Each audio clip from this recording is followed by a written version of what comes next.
Kamusta kayo mga kabayan? Here in Saudi, Assalamualaikum, Kifahal, Sen, I, yan.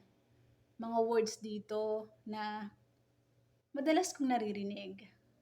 Based on my experience, may pinagdiriwang sila dito. Yun yung Ramadan. Powerful ang Ramadan para sa kanila dito. Masaya sila, busy sila, nagbibigayan sila dito. At yung Ramadan ang nagpapatatag sa kanila.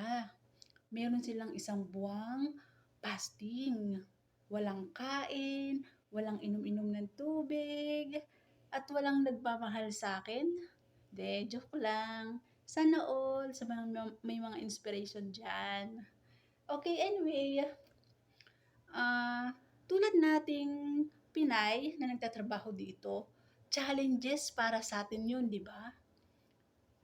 Isang buwan, puyat, pagod, pagtitiis. Pero 'di ba, nakayanan naman natin. Kaya natin pag may pangarap tayo. Kaya natin lahat gawin kung buo ang loob natin para sa trabaho natin, 'di ba? And then, nalagpasan natin, 'di ba? Nalagpasan natin ng isang buwan. Tapos yan na, dumating na yung sahod natin. Yun yung pinakamasarap, 'di ba? Nalagpasan natin yung hirap, pagod, and then yan na yung sahod. 'Di ba?